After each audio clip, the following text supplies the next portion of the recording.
आप सबका स्वागत है मेरे YouTube चैनल पे। मेरा नाम है नंदिनी पाटिल और आज के वीडियो में मैं आपको बताने वाली हूँ कि मेरे नीट एग्ज़ाम डे का एक्सपीरियंस कैसा था। तो प्लीज़ फुल वीडियो देखिए, चैनल को सब्सक्राइब करिए और वीडियो का लाइक करना ना भूलिए।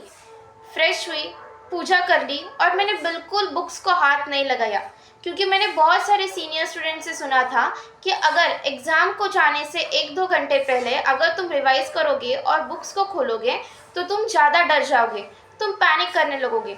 इसलिए मैं पहले ही नर्वस थी, तो मुझे और नर्वस नहीं होना था। इसलिए मुझे जो कुछ रिवाइज़ करना था, जो कुछ पढ़ना था, जो कुछ रिकैप करना था, वो नीट के पहले वाले दिन ही कर लिया था। मैंने नीट के पहले वाले दिन मॉक टेस्ट भी दिया था, इसलिए मैं थोड़ा सा नर्वस नहीं हुई, क्योंकि पहले वाले दिन मेरे नीट के मॉक टेस्ट में स्कोर आया था 605। तो इसलिए वो paper as compare to NEET 2025 paper कम हार्ड था और नीट 2024 के पेपर से ज़्यादा हार्ड था। तो मैं तभी ऐसा सोच रही थी कि looking at the level of 2024 paper, मैंने अच्छा हार्ड पेपर सॉल्व किया है और उस कंपैरिजन में मेरे 605 मार्क्स आ रहे थे। तो मैंने कॉन्फिडेंस लेवल बूस्ट करने के लिए वो पेपर दिया था। तो let's go back to the NEET exam day. So जैसे हमारा रिपोर्टिंग टाइम 11 AM था और मेरा NEET centre approximately 25 kilometres distance पर था मेरे घर से, इसलिए मैं थोड़ा जल्दी निकल गई। 9 AM को हम लोग घर से निकल गए थे और जैसे हम लोग एग्ज़ाम सेंटर के पास जा रहे थे, मेरी हार्ट रेट बढ़ती जा रही थी। पहले सब निकलने से पहले चेक कर लिया कि एडमिट कार्ड रखा है क्या, कुछ फ़ोटो आईडी रखा है क्या, हमारे फ़ोटोग्राफ्स रखे हैं क्या, ये सब चेक करने के बाद हम लोग जल्दी निकल गए थे। और 11 AM जैसे एंट्री स्टार्ट हो गई और हार्ट रेट बढ़ने लगी और नर्वसनेस बढ़ने लगी और एंजाइटी होने लगी, लेकिन भगवान का नाम लेते रहे और थोड़ा शांति लेती रही। उसके बाद जैसे हमने एग्ज़ाम हॉल में एंटर करना स्टार्ट किया, हमारी पहले तो पूरी चेकिंग की गई। जितना इम्पोर्टेंट था उतना ही अंदर ले जाने दिया। किसी को भी वाटर बॉटल्स अलाउड नहीं थे, राइटिंग पैड अलाउड नहीं था। तो ये सब चेक करने के बाद जैसे हम एंटर हुए, मैंने मेरा क्लासरूम देखा। हमारे बेंचेस बहुत अच्छे थे, हमारा नीट का सेंटर बहुत अच्छा था। जैसे बाकी स्टूडेंट्स को प्रॉब्लम आते हैं कि बेंचेस हिलते हैं, अच्छे नहीं रहते, वैसे मुझे कुछ प्रॉब्लम नहीं था। मेरा बेंच अच्छा था, टीचर्स भी वहाँ के बहुत सपोर्टिव थे। So overall staff was very good. So digital watch allowed नहीं है, एनालॉग वॉच अलाउड नहीं है। तो जैसे मैं क्लास में गई, मैंने पहले देखा कि क्लास में वॉच है क्या, तो क्लास में भी वॉच नहीं थी। तो तभी मैं थोड़ा ज़्यादा पैनिक हो गई, क्योंकि पीसीबी सॉल्व करने के लिए हमारे दिमाग में एक टाइम होता है कि हम ईच सब्जेक्ट को कितना टाइम देंगे। सो इन द सेम वे मेरे भी दिमाग में था। और जब भी हम लोग मॉक टेस्ट देते हैं तो हमारे पास एनालॉग वॉच होती है, सो हम लोग टाइम देख के ही पेपर सॉल्व करते हैं। लेकिन जब भी मैं क्लास में एंटर हुई तभी वॉच नहीं थी, तो उन्होंने वॉच लाई, लेकिन 2 बजने से 5 मिनट पहले, मतलब राइट जब भी हमको पेपर्स दिए गए तभी उन्होंने वॉच लगाई क्लास में, विच वॉज ओके। तो उसके बाद जैसे पेपर हाथ में मिला, OMR वगैरह फिल किया, 2 बजे पेपर दिया गया, एग्जैक्टली 2 बजे। तो उसे खोलने में 5-10 मिनट लगे, OMR की इन्फॉर्मेशन भरने में कुछ टाइम लगा और उसके बाद जैसे पेपर स्टार्ट किया। यूजुअली मैं पेपर बायो से स्टार्ट करती हूँ, क्योंकि फिज़िक्स हार्ड होता है। तो बायो का भी कैसा स्टार्ट करती हूँ, राइट फ्रॉम 180 क्वेश्चंस, मतलब लास्ट वाले क्वेश्चन से मैं पेपर सॉल्व करना स्टार्ट करती थी। और मैंने नीट के एग्ज़ाम के दिन भी वैसे ही किया था। बायो को यूजुअली मॉक टेस्ट में सॉल्व करने के लिए 45 मिनट्स लगते थे, लेकिन नीट के एग्ज़ाम के दिन अप्रॉक्सीमेटली 1 आवर 20 मिनट्स लग गए। और जब मैं पेपर सॉल्व कर रही थी, डिस्ट्रैक्शंस अवॉइड करने के लिए मैंने वॉच को नहीं देखा।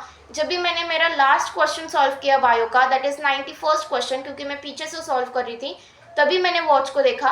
और तभी मैंने देखा कि इतना टाइम लग गया है, तो मैं बहुत पैनिक हो गई, क्योंकि केमिस्ट्री भी पूरा बचा हुआ था और फिज़िक्स भी पूरा बचा हुआ था। तो उसके बाद जो इन्विजिलेटर्स होते हैं वो आते हैं हमारे पास बार बार अटेंडेंस लेने के लिए। उनका अलग रहता है, OMR की जैसे एक शीट होती है अटेंडेंस शीट, उसमें भी हमको रोल नंबर फिल करना होता है, वो भी काम हमें करना होता है। तो ओवरऑल इन्विजिलेटर्स हमारा 15 से 25 मिनट्स खा लेते हैं। तो मैं आपको एक एडवाइस देना चाहूँगी, आप जब भी नीट के लिए मॉक टेस्ट का पेपर सॉल्व करोगे, पूरे 3 घंटे का टाइम कभी मत लेना।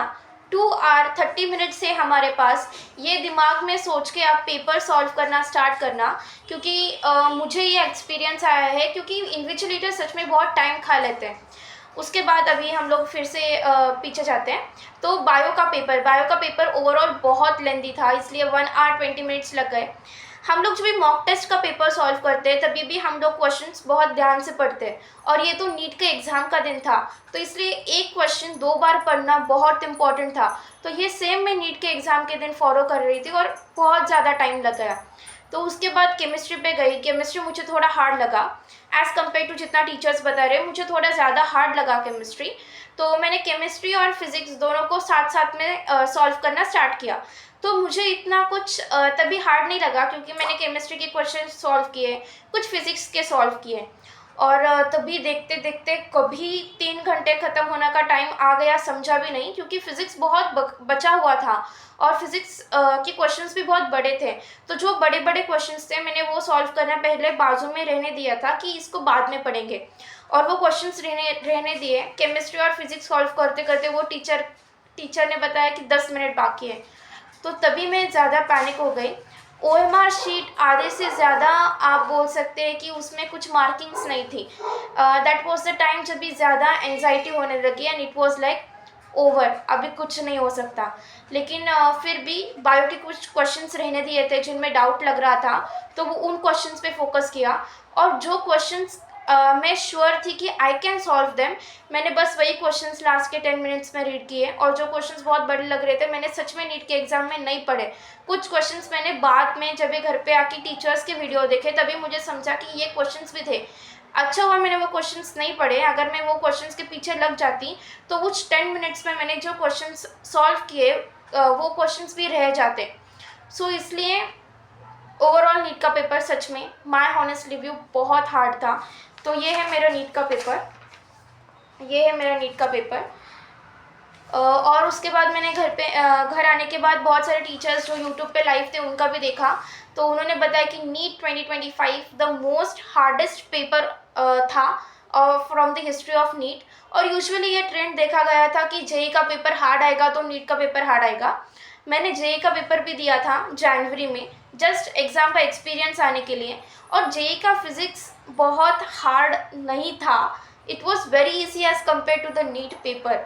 सो I don't know why NTA did this to the students, क्योंकि हम लोग 2 से 3 साल तक नीट के लिए प्रिपेयर करते हैं, बहुत सारे क्वेश्चन सॉल्व करते हैं, लास्ट के 1 महीने में इतने सारे मॉक टेस्ट देते हैं, लेकिन नहीं आए क्वेश्चंस मॉक टेस्ट में से, अब क्या कर सकते हैं।